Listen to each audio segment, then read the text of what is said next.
Welcome back to Money Deconstructed, the channel where we break down the complex world of money and economics to make it understandable for everyone. Today, we're diving deep into two concepts that profoundly shape our world, concepts often thrown around in headlines and debates, yet frequently misunderstood: capitalism and socialism. These aren't just abstract academic terms. They are the underlying operating systems of economies, influencing everything from the price of food on the street corner to the availability of jobs, the taxes we pay, and the very structure of our societies across the globe. They dictate who owns what, who gets rich, and who struggles. But what do these powerful terms really mean when you strip away the political spin and the jargon? Let's deconstruct them together. Understanding these economic systems is absolutely crucial if you want to grasp the dynamics of wealth creation, the persistence of inequality, the nature of political arguments shaping our nations, and even your own personal financial reality. It helps make sense of the world around us. Now, it's important to acknowledge right away that the real world is messy. Pure, textbook examples of either capitalism or socialism rarely exist. Most countries operate on a spectrum, blending elements of both, and the labels themselves can sometimes be misleading or used more for political effect than accurate description. Our goal here isn't to convince you that one system is inherently superior to the other, but rather to provide clarity, to explore the ideas, the histories, and the real-world impacts in a balanced way. So, what can you expect from this video? We'll start by defining the basic principles of capitalism and socialism in simple terms. Then, we'll take a brief journey back in time to understand their historical origins and how they evolved. Following that, we'll dedicate time to deconstructing each system individually, looking at how they theoretically work, the arguments often made in their favor, and the criticisms frequently leveled against them. We'll then move from theory to practice, examining how these systems actually mix and manifest in the real world, looking at examples of mixed economies. Finally, we'll consider their relevance today, exploring how they grapple with modern challenges like globalization, climate change, and inequality, and what the future might hold. Let's begin with the fundamentals. What is capitalism at its heart? Imagine the means of production, the factories, the machinery, the land, the technology needed to create goods and services. In a capitalist system, these are primarily owned by private individuals or companies, not by the state or the community as a whole. These private owners operate their businesses with the main goal of generating profit. They compete with other private businesses in what is ideally a free market, where prices are determined by the forces of supply and demand. Think about your local, privately owned bakery or a tech startup developing a new app. They invest capital, employ labor, create something people want, and compete with rivals to succeed and make a profit. That's the essence of it. Now, let's turn to socialism. At its core, socialism proposes a different model of ownership. Here, the means of production are considered to be socially owned. This social ownership can take various forms. It might mean ownership by the state, by local communities, or directly by the workers in cooperatives. A key emphasis in socialist thought is on greater economic equality and the redistribution of wealth to achieve it. Often, this translates into robust social welfare programs designed to provide a safety net and essential services for all citizens. Think about public school systems funded by taxes, national health services like the NHS in the UK, or state-owned utility companies that provide electricity or water in various countries. These often reflect socialist principles in action, prioritizing collective well-being and equitable access over private profit in those specific sectors. It's crucial, even at this early stage, to add an important clarification. Both capitalism and socialism are broad umbrellas covering a wide spectrum of ideas and practices. Socialism, in particular, is often confused with communism, especially its 20th century authoritarian forms. While related, communism typically involves a total absence of private property and a centrally planned economy, often achieved through revolution. Socialism, especially democratic socialism as practiced in many parts of the world, aims to achieve social ownership and welfare goals within a democratic political framework, often alongside a market economy. Similarly, many capitalist countries incorporate significant social welfare programs, leading to terms like social democracy or welfare capitalism. We'll explore these nuances more as we go. To truly understand these systems, we need to look at how they emerged. Let's briefly trace their historical roots. Capitalism, as we know it, didn't just appear overnight. It evolved out of earlier systems like feudalism. Its early seeds can be seen in the age of mercantilism, from the 16th to 18th centuries, where nations focused on accumulating wealth through trade, often controlled by the state and powerful chartered companies. However, the real catalyst for modern capitalism was the Industrial Revolution, starting in the late 18th century. New technologies, factories, and mass production transformed economies, particularly in Britain. Thinkers like Adam Smith, in his seminal work, The Wealth of Nations, articulated the core principles of market economies, arguing that individual self-interest, guided by an invisible hand in a free market, could lead to collective prosperity. From these industrial beginnings, capitalism evolved through various stages, incorporating finance, global trade, and complex corporate structures, becoming the dominant global economic system. Socialism largely emerged as a response and a critique to the conditions created by this burgeoning industrial capitalism. The 19th century saw rapid industrial growth, but also harsh working conditions, extreme poverty alongside immense wealth, and recurring economic crises. Early, utopian socialists envisioned ideal communities based on cooperation rather than competition. However, the most influential critique came from Karl Marx and Friedrich Engels.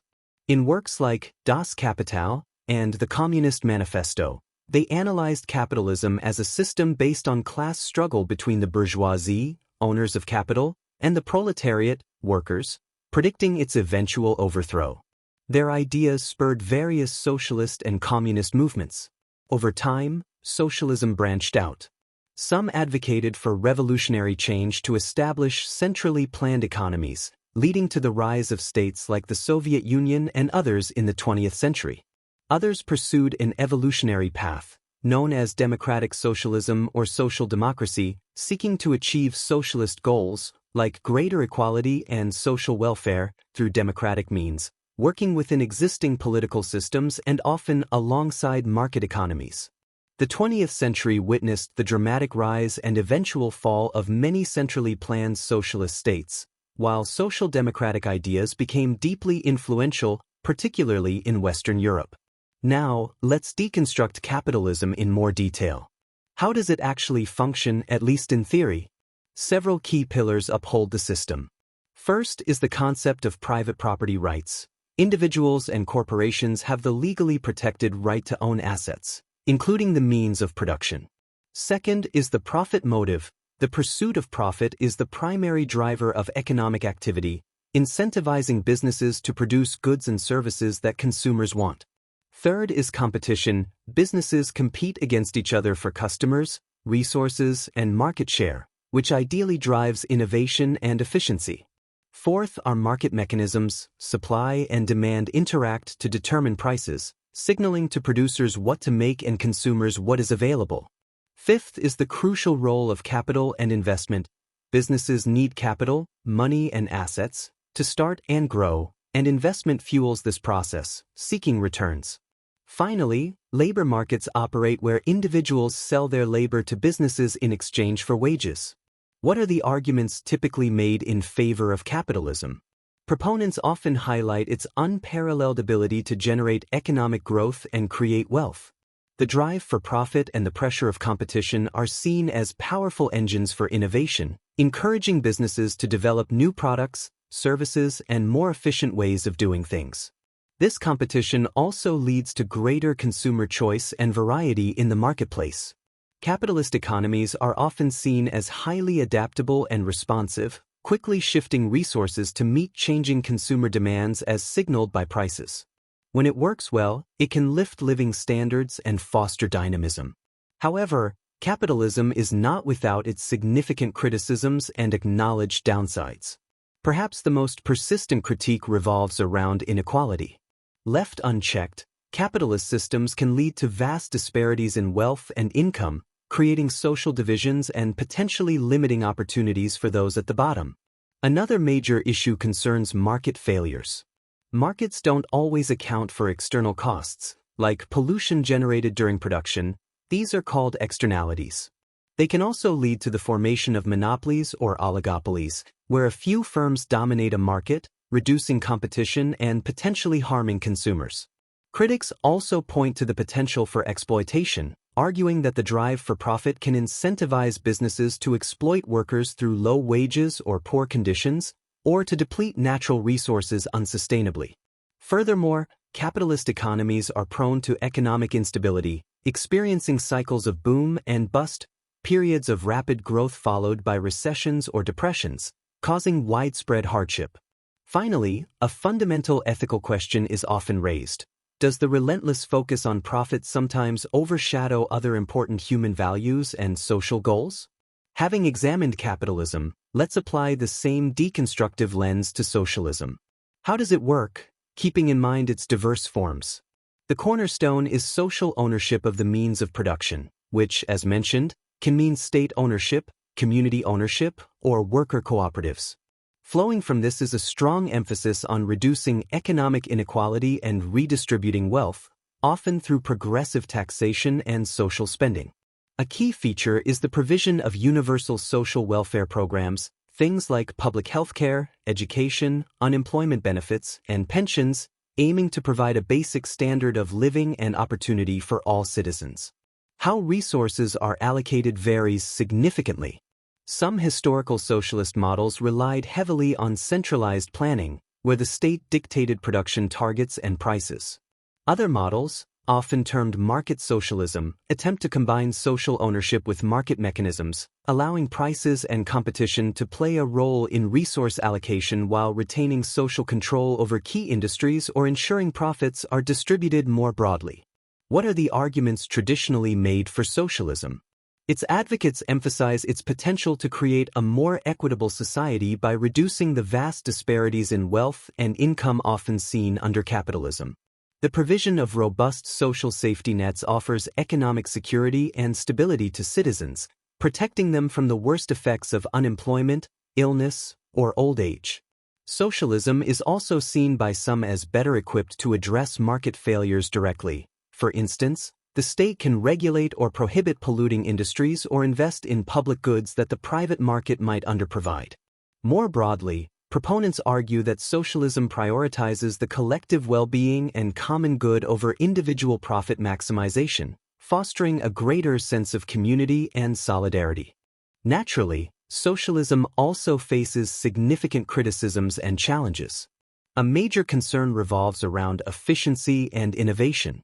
Critics argue that without the strong profit motive and competitive pressures found in capitalism, socialist economies may lack dynamism, leading to inefficiency, slower technological progress, and less responsiveness to consumer needs. Related to this, particularly in centrally planned economies, is the economic calculation problem, famously articulated by economists like Ludwig von Mises and Friedrich Hayek. They argued that it's incredibly difficult, if not impossible, for central planners to gather and process the vast amount of information needed to efficiently allocate resources in a complex modern economy, information that is naturally conveyed through prices in a market system. Another significant criticism concerns the potential for government overreach and the curtailment of individual freedoms. Concentrating economic power in the hands of the state, critics warn, can lead to bureaucracy, corruption, and, in the worst cases, authoritarianism, limiting personal choice and economic liberty. Historical examples of state socialist regimes in the 20th century, often characterized by political repression and economic stagnation, are frequently cited by opponents. Now, let's step away from the theoretical blueprints and look at the real world. The truth is, the stark dichotomy between pure capitalism and pure socialism rarely reflects reality. Most countries today operate as mixed economies, attempting to harness the strengths of the market while mitigating its weaknesses through social programs and regulation. It's helpful to think of it as a spectrum rather than a simple either/or choice. Consider the United States. It's widely regarded as a bastion of capitalism, with strong private property rights, vibrant markets, and a powerful entrepreneurial culture. Yet, it also incorporates significant elements often associated with socialism. Think of Social Security providing pensions, Medicare and Medicaid offering health coverage to the elderly and poor, extensive public education systems, government regulations on businesses, covering environment, labor, finance, and occasional large-scale government interventions like bank bailouts. These represent social safety nets and state involvement tempering the purely free market. Now look towards the Nordic countries, like Sweden, Denmark, or Norway. They are often described as social democracies. They have highly successful, competitive, and globalized market economies with strong private sectors. However, they also feature very high levels of taxation compared to the US, which fund extensive, high-quality, universal welfare states, including comprehensive healthcare, free education, often through university, generous parental leave, and strong unemployment benefits. They blend market dynamism with a deep commitment to social equality and security. Then there's a unique case like China. It's officially governed by a communist party and calls its system socialism with Chinese characteristics. In practice, since market reforms began in the late 1970s, it has developed a vast and dynamic market economy, largely driven by private enterprise and foreign investment, leading to unprecedented economic growth. However, the state retains significant control over key sectors of the economy, state-owned enterprises remain powerful, and the Communist Party maintains tight political control. It's a complex hybrid that defies easy categorization within the traditional capitalist/socialist framework. And in Ghana, we see our own distinct mix. Ghana operates a mixed economy. There's a significant and growing private sector driving much of the economic activity, from smallholder farms and market traders to larger domestic companies and foreign investments in sectors like oil, gas, and telecommunications. Entrepreneurship is vibrant. At the same time, the state plays a substantial role. There are state-owned enterprises, government provision of essential services like education and healthcare through the National Health Insurance Scheme, for example, infrastructure development projects, and various social intervention programs aimed at poverty reduction. Like many developing nations, Ghana grapples with balancing market-led growth with the need for state intervention to address infrastructure gaps, provide social safety nets, manage natural resources, and tackle persistent challenges like poverty and inequality. The specific blend of market forces and state direction is constantly debated and evolves with different government policies. Why does this mix matter so much? Because the specific blend of capitalist and socialist elements a country adopts profoundly shapes its outcomes.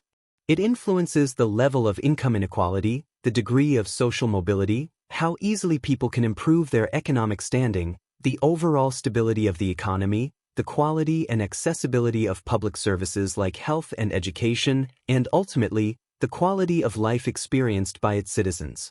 There's no single correct mix. Different societies make different choices based on their history, culture, and political priorities. This brings us to the present day and the future. How are these age-old systems, even in their mixed forms, coping with the major challenges of the 21st century?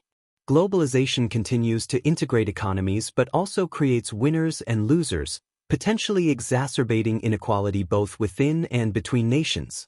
Automation and artificial intelligence promise productivity gains but also threaten widespread job displacement, raising questions about how to support workers in transition. Climate change presents perhaps the ultimate market failure, requiring collective action and potentially significant state intervention that clashes with purely free market ideologies. Rising inequality in many parts of the world has fueled debates about whether contemporary capitalism is inherently flawed and whether more socialist-inspired policies are needed. These challenges fuel ongoing political and economic debates worldwide. We hear calls for policies like Universal Basic Income, UBI, to provide an economic floor in an age of automation, ambitious environmental programs like the Green New Deal that involve massive public investment and regulation, proposals for wealth taxes to address inequality, and demands for stronger social safety nets. Simultaneously, others argue for deregulation, lower taxes, and freer markets as the best way to stimulate growth and innovation. Looking ahead, Are the old labels of capitalism and socialism becoming increasingly obsolete? The rise of the gig economy, the platform economy dominated by tech giants, and the growing importance of data as a form of capital are creating new economic realities that don't fit neatly into 20th century boxes. The ongoing search continues for economic models that can deliver both sustainable prosperity and social fairness, adapting to technological shifts and environmental limits. So, what's the final takeaway from this deconstruction? We've seen that capitalism and socialism represent fundamentally different approaches to organizing economic life, centered on questions of ownership, distribution, and the role of the state versus the market. Each has theoretical strengths and weaknesses, borne out to varying degrees in historical and contemporary examples. We've also seen that the real world is complex, dominated by mixed economies that try to balance competing goals. The most important takeaway, perhaps, is that understanding these foundational concepts, their principles, their histories, their pros and cons, is absolutely essential for critically evaluating the economic news we hear, the political proposals we encounter, and the forces shaping our money and our lives. It allows us to move beyond simplistic slogans and engage with these vital issues in a more informed and nuanced way. What are your thoughts on capitalism, socialism, and the way our economies are structured? Where do you see things heading? We'd love to hear your perspective. Let us know in the comments below. If you found this deconstruction helpful, please give this video a like, share it with others who might be interested, and be sure to subscribe to Money Deconstructed for more deep dives into the world of economics and finance. Thanks for listening.